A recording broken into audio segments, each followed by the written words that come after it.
신앙생활하면서 초대교회란 말을 여러분이 많이 들었을 겁니다. 초대교회. 그래서 우리는 이 초대교회에 대한 좋은 이미지를 갖고 있습니다. 그래서 아마 초대교회에 대한 이야기를 많이 한 것 같습니다. 그래서 많은 교회들이 초대교회를 이런 이상적인 교회로 생각하면서 우리 교회도 그와 같은 교회가 되었으면 좋겠다라는 희망을 갖습니다. 그러나 초대교회는 좋은 점도 지녔지만 그렇지 못한 점들도 있었다라는 거 여러분들이 말씀을 통해서 들었습니다. 우리가 그렇게 이상적인 초대교회를 말할 때는 대개 사도행전 2장에 나오는 교회, 초대교회를 생각할 때 그렇게 이상적인 교회로 생각을 합니다.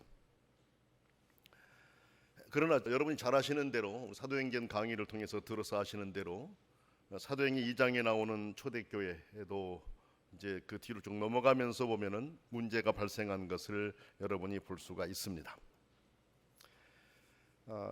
우리가 초대교회를 이야기할 때 예루살렘 교회와 다른 지역에 세워진 여러 교회들도 초대교회다 이렇게 말할 수 있다라고 말씀을 드렸습니다. 예를 들면 안디옥 교회, 선교의 중심이었던 안디옥 교회, 또 데살로니가 교회, 에베소, 빌립보, 골로새, 고린도 교회 등 신약에 많은 교회들이 있습니다. 다 이런 교회들은 초대교회들입니다. 예루살렘 교회만이 아니라 그런 모든 교회들은 다 초대교회다라는 말씀을 여러분에게 드렸어요. 왜 그러냐면 그게 그 시간적으로 대개 20년, 30년의 간격밖에 남지를 않기 때문에 따로 시대를 구분하기가 어렵다는 말씀을 드렸었죠. 자, 그런데 이런 여러 초대교회의 모습을 보면 장점과 함께 단점이 공존했습니다. 어디든지 사람이 사는 곳에는 장점만 있을 수도 없고 단점만 있을 수도 없지요. 장점과 단점이 공존을 하는 것이죠. 여러분이 아시는 대로 그렇게 훌륭하고 우리가 신앙의 본을 삼고 싶었던 예루살렘 초대교회 같은 경우도 구제하는 문제에 있어서 차별이 일어나가지고 상당히 교회가 혼란스러워질 수 있었다라는 말씀을 드렸지 않습니까? 구제를 할 때 편을 나눠가지고 어떤 쪽은 구제하고 어떤 쪽은 구제하지 않는 이런 현상이 나타나서 결국 그게 이제 7 집사를 뽑게 되는 계기가 되었다라는 말씀을 여러분에게 드린 적이 있습니다.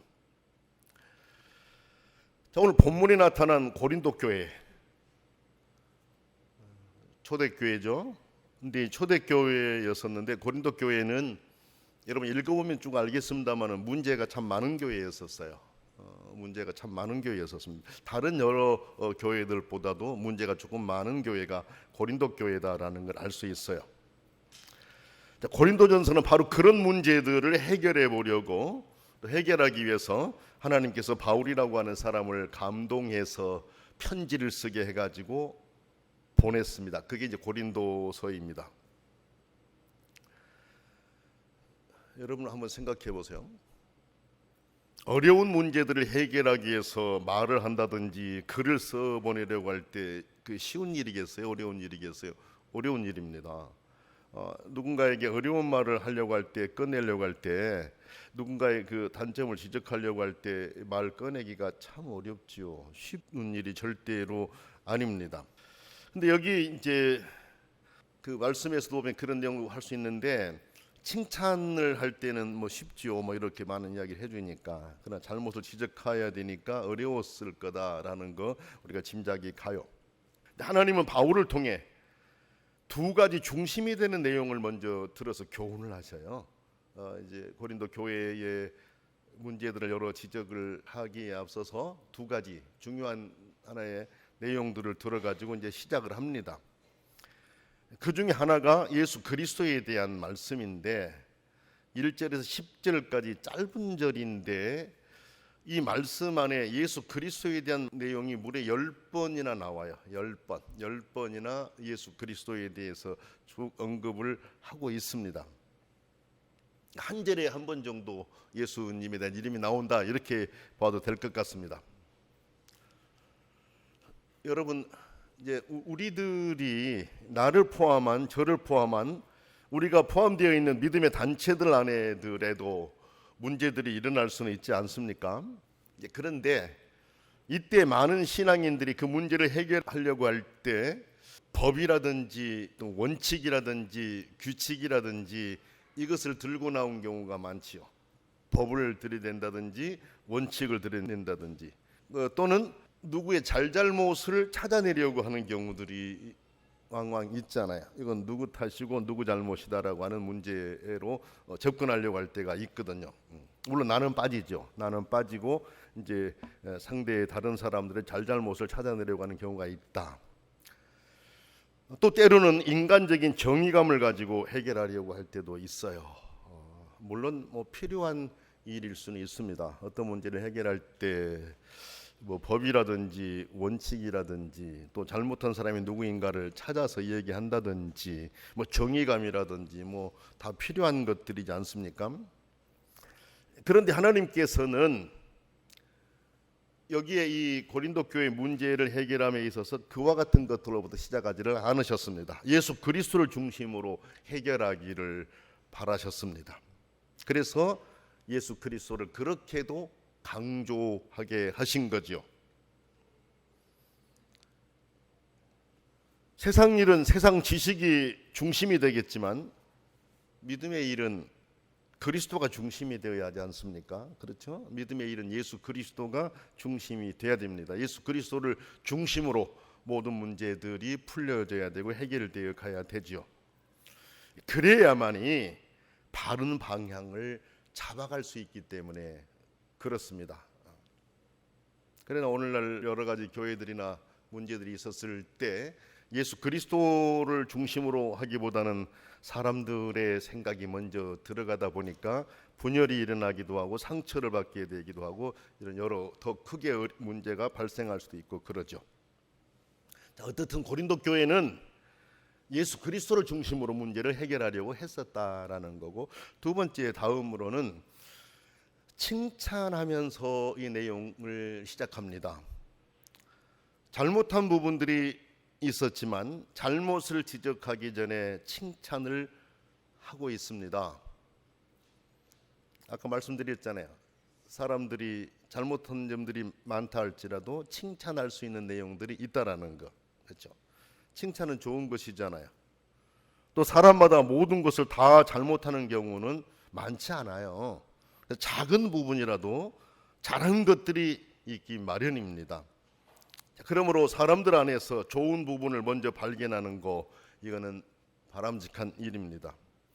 자, 그러면 오늘 성경에서 고린도 교회 교인들이 가진 장점이 무엇일까요?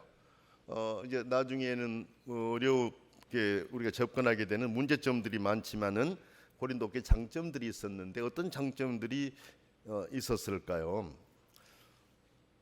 이렇습니다. 첫째는 그리스도 안에서 모든 언변과 모든 지식에 풍족했다 그랬습니다.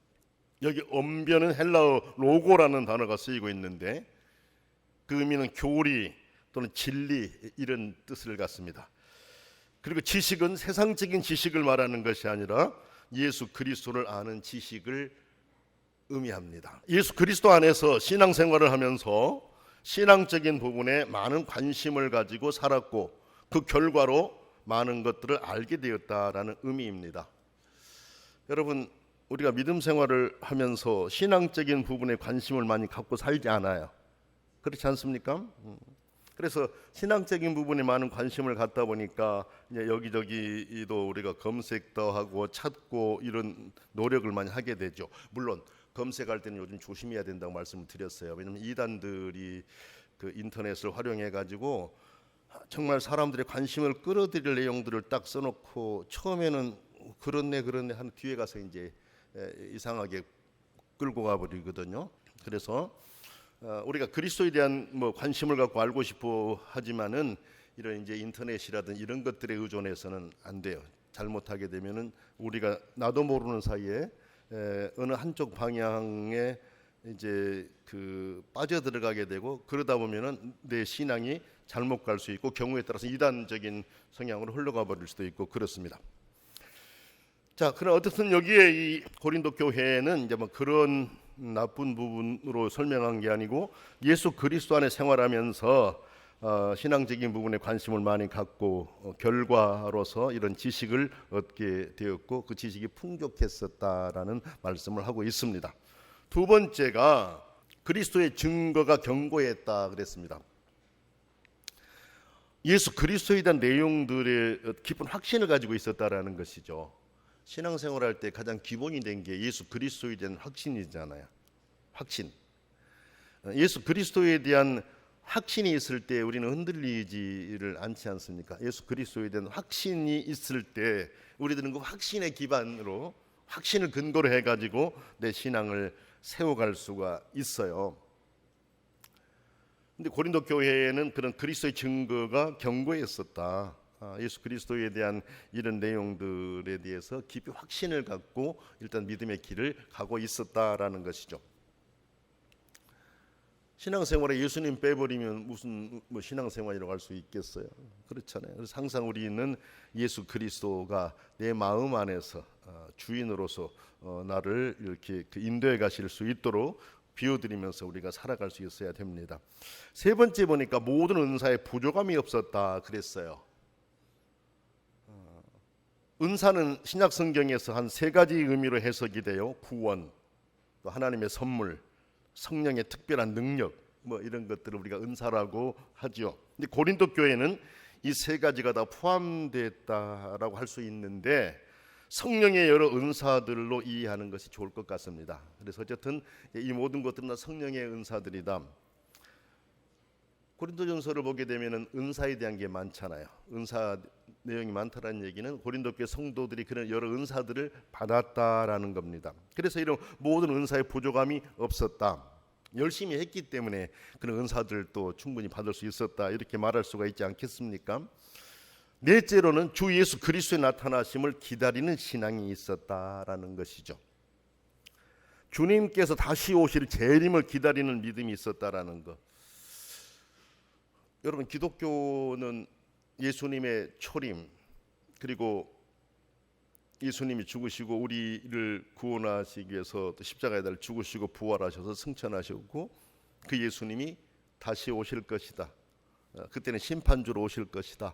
이 신앙이 우리 기독교의 핵심적인 내용 아니겠습니까? 근데 고린도 교회에도 그렇게 주 예수 그리스도의 나타나심을 기다리는 신앙이 있었다. 예수 그리스도의 재림을 기다리는 신앙이 있었다라는 것입니다. 앞에 이제 우리가 열거했던 여러 내용들을 볼 때 모두가 다 기본이 되는 내용들이죠. 신앙의 기본이 되는 내용들. 근데 고린도 교회는 그런 좋은 내용들을 다 갖추고 있었다라는 겁니다. 좋은 것을 발견하기 어려운 상황이었지만은 하나님은 이제 이런 좋은 내용들을 또 찾아서 발견하게 하고 고린도 교회에 여러분들은 이러이러한 장점들이 있다, 좋은 점들이 있다라고 하는 걸 기록해서 보내게 했다라는 말씀입니다. 제가 그 읽은 글 가운데 좋은 씨앗이라는 그 책에 나의 피난처라는 짧은 글을 한번 읽어본 적이 있었는데 두 자매에 대한 내용입니다. 그 두 자매의 어떤 경험했던 간증에 대한 그 고백을 기록하고 있었는데 이 두 자매가 유대인들이 이제 나치로부터 죽음의 위험에 놓이니까 그들을 도망할 수 있도록 도와줬어요. 그래서 체포가 됐습니다. 산 포로 수용소에 이제 수감됐죠.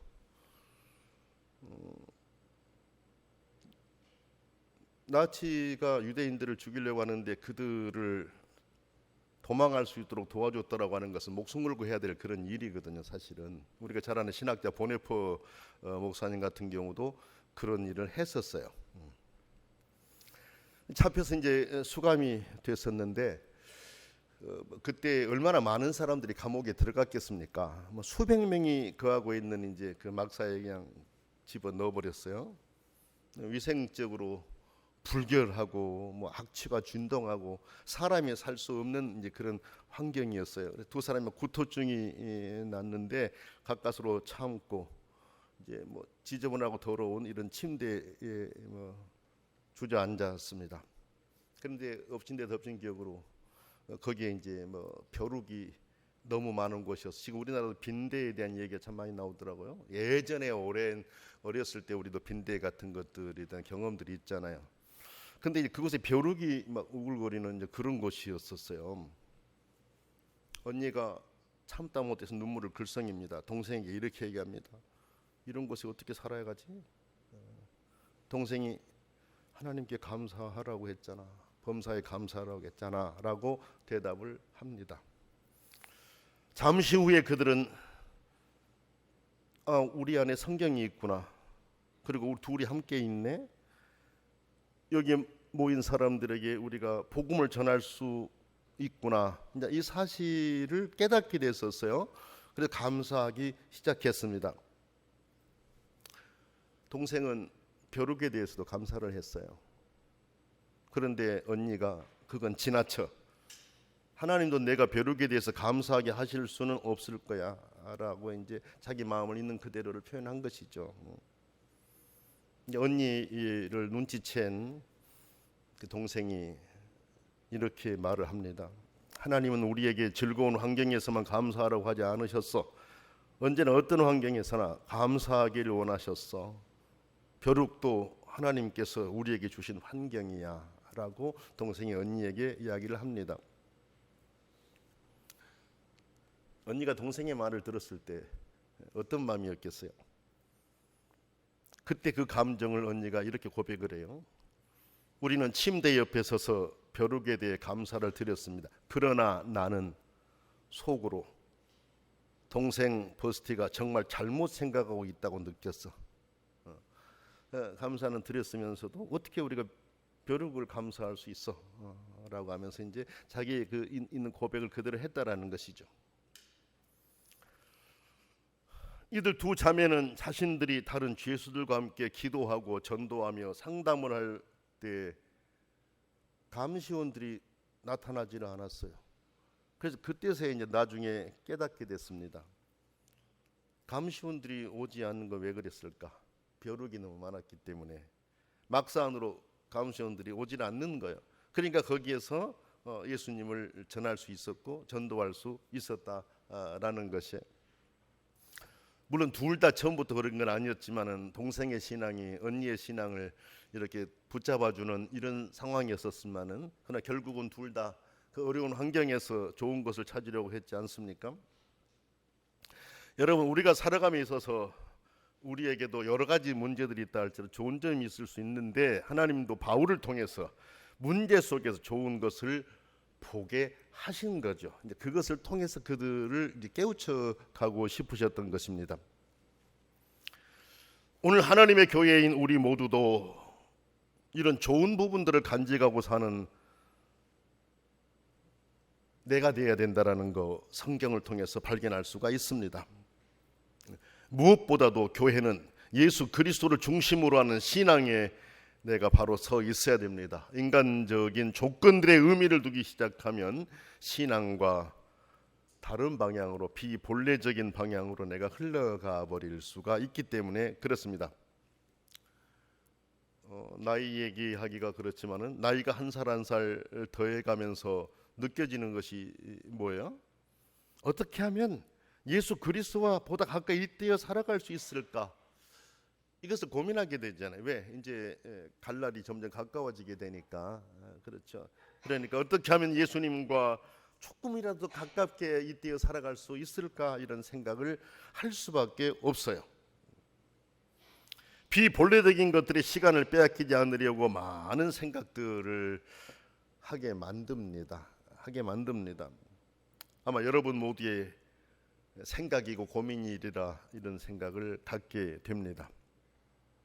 여러분도 지난해보다는 오늘이 또 오늘보다는 내일이 어떻게 하면 주님과 더 가깝게 접근하며 살아갈까 이런 고민을 아마 할 거예요. 왜? 우리는 정상적인 그리스도인이니까 그런 고민을 할 수밖에 없습니다. 그리고 우리는 신앙의 가장 중요한 내용들을 마음에 담고 믿음 생활을 해야 됩니다. 그래야만이 우리는 든든하게 설 수 있기 때문에 그렇습니다. 하나님의 창조와 예수 그리스도의 화해와 성령님의 인도하심에 대해서 바르게 정리하고 믿음의 길을 우리가 가야 됩니다.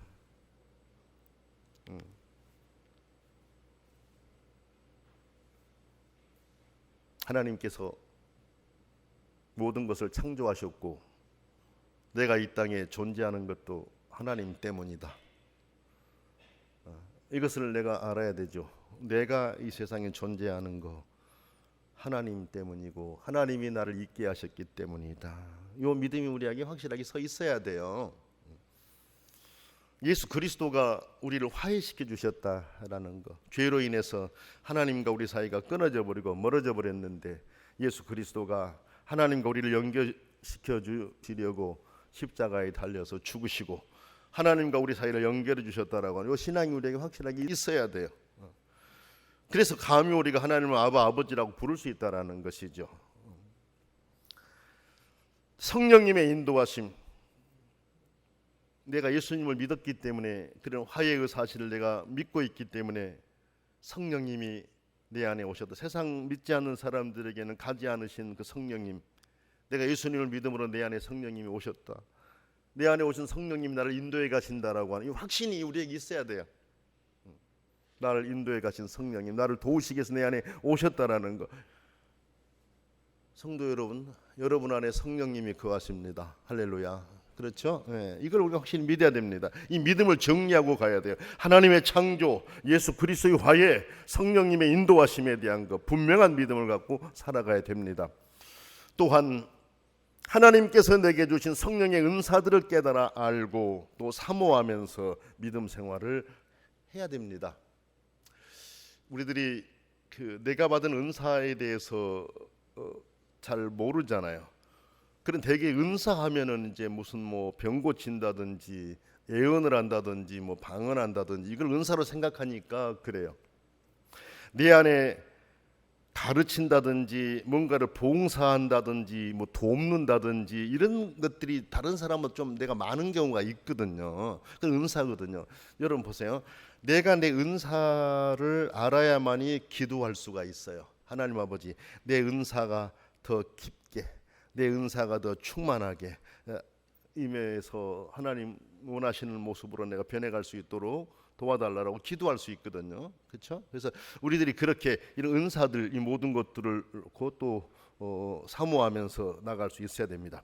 그리고 우리는 주님의 임하심을 기다리면서 믿음 생활을 해야 돼요. 궁극적으로 다시 오실 주님의 재림을 기다려야 한다라는 말씀입니다. 예수님이 다시 오셔서 완전히 모든 걸 새롭게 하시고 성령의 능력으로 우리는 하나님의 자녀로서 하나님을 섬기게 되는 이런 모든 것들, 물론 지금 우리의 현실 안에 하나님 나라가 이루어지기를 위해서도 간절하게 기도드려야 됩니다.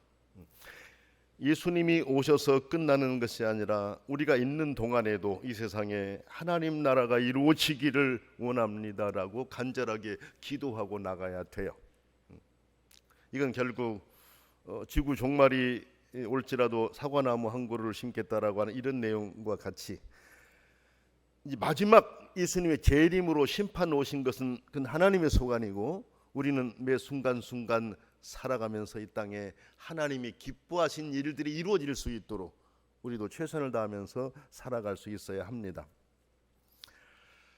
고린도 교회는 많은 장점들을 지녔지만 더 많은 단점들을 가졌습니다. 오늘 우리는 내 신앙이 어떤 모습인지도 한번 점검을 합시다. 그리고 대림절 기간을 보내는 동안 우리의 부조화된 모습을 조화스러운 모습으로 바꿔가도록 우리가 노력을 합시다.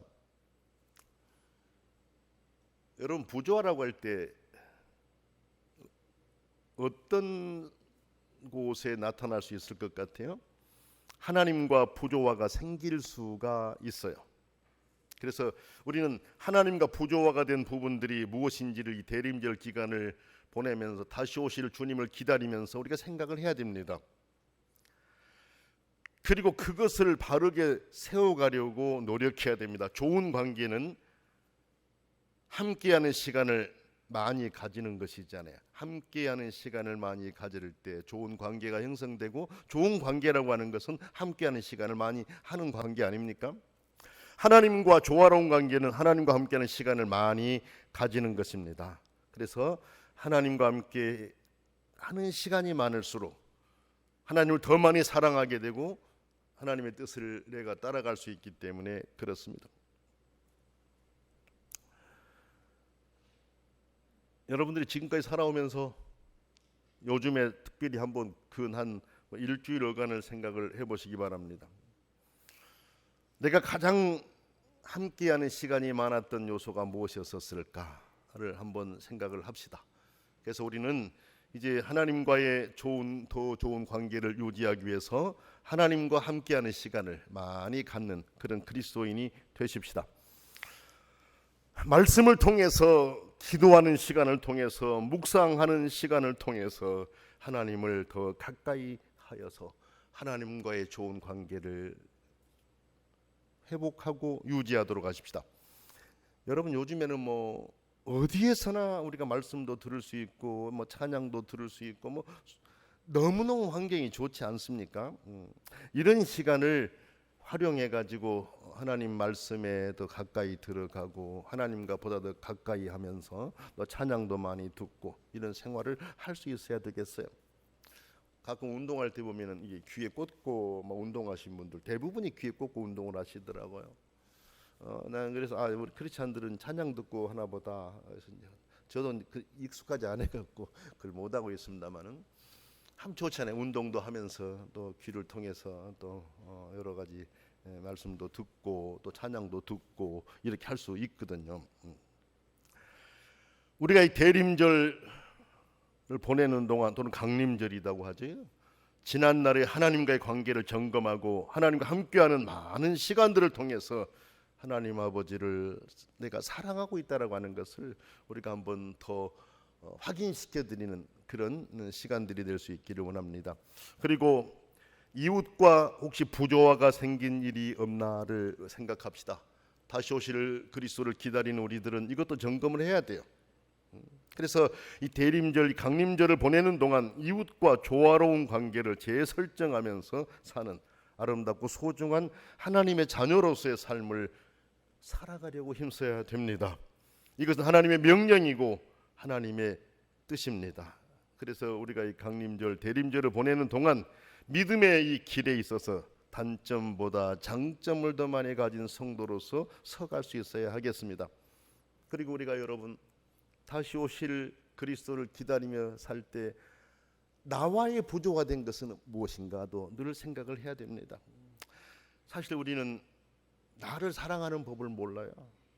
그래서 남을 위해서 희생하고 남을 위해서 헌신하고 남을 도우려고 하는 데 많은 시간을 투자하지만은 나를 위해서 내가 희생하고 헌신하고 나를 위해서 투자하려고 하는 게 너무 약할 때가 있어요. 여러분, 우리는 내 마음도 우리가 부조화 상태가 있나를 살피면서 잘 다스려갈 수 있어야 돼요. 나를 정말 사랑하면서 우리가 살 수 있어야 돼요. 나를 위해서도 내 마음을 위해서도 투자하고 헌신하면서 살아갈 수 있어야 돼요. 그렇지 않습니까? 사랑하는 성도 여러분, 이 세대는 그리스도의 나타나심을 더더욱 사모하게 합니다. 전쟁으로 인해서 얼마나 많은 사람들이 죽어가고 있습니까? 원치 않는 전쟁이지 않습니까, 여러분? 원인도 모르고 아이들이 죽어가는 수가 얼마나 많습니까? 수적으로 표현할 수 없을 정도로 많은 사람이 죽어가고 있는 거 아니겠습니까, 여러분? 죽음을 위해서 소집되고 결국은 전쟁에 나가서 전사하게 되는 이런 일들. 이 세상이 바른 모습으로 나가야 돼요. 힘의 논리가 아니라 진정한 사랑과 평화의 모습으로 예수 그리스도의 정신이 실현되는 그런 모습으로 나갈 수 있어야 돼요. 전쟁의 소문, 재난의 소문, 사건들이 너무너무 많습니다. 여러분, 우리는 다시 오실 그리스도를 기다리면서 이 세상을 위해서도 더 많이 기도할 수 있어야 되겠습니다. 우리는 주님을 맞을 준비를 잘하면서 기다리면서 오늘 그리스도인들이 신실하게 서갈 수 있어야 되겠습니다. 여러분, 전쟁을 하는 나라들을 보세요. 신앙을 가진 나라들이 전쟁을 해요. 여러분, 예수 그리스도가 원하셨던 것은 그게 아니잖아요. 나눠졌던 게 합쳐지는 거고 결국은 사랑 안에서 모든 것들이 평안을 누리는 것이지 않습니까? 이 세상은 엉뚱한 방향으로 흘러가고 있습니다. 옛날 전쟁과 달라서 지금 전쟁은 상상할 수 없이 무섭지 않습니까, 여러분? 하늘의 위성들을 띄워놓고 그 위성의 수가 5천 개가 넘는다고 하지 않습니까? 어디에 누가 살고 있는지, 심지어는 누가 어떻게 하고 있는지까지도 다 확인할 수 있는 게 위성이지 않습니까? 그러니 이 전쟁이라고 하는 것이 얼마나 정밀하게 타격해가지고 사람들도 희생하고 문제가 발생하겠어요. 여러분, 예수 그리스도가 오신다고 하셨어요. 분명히 오십니다. 그러나 우리는 하나님의 일은 하나님의 때에 하나님이 하실 거예요. 우리들은 이 세상에 그리스도가 오심을 준비하면서 이 세상이 그리스도가 원하는 그런 모습으로 변해갈 수 있도록 기다리는 자들로서 함께 기도하는, 함께 노력하는, 힘쓰는, 우리 삶부터 변화시켜가는 그런 성도들이 되십시다. 기도하겠습니다. 존귀하신 하나님 아버지, 우리가 이 대림절, 강림절을 보내는 동안 예수 그리스도의 다시 오심을 기다리면서 준비하며 살게 해 주옵소서. 우리의 신앙이 바른 모습으로 세워져 갈 수 있도록 저희들을 선하게 인도해 주시고 저희와 동행하여 주옵소서. 예수님의 이름으로 간절히 기도드립니다. 아멘.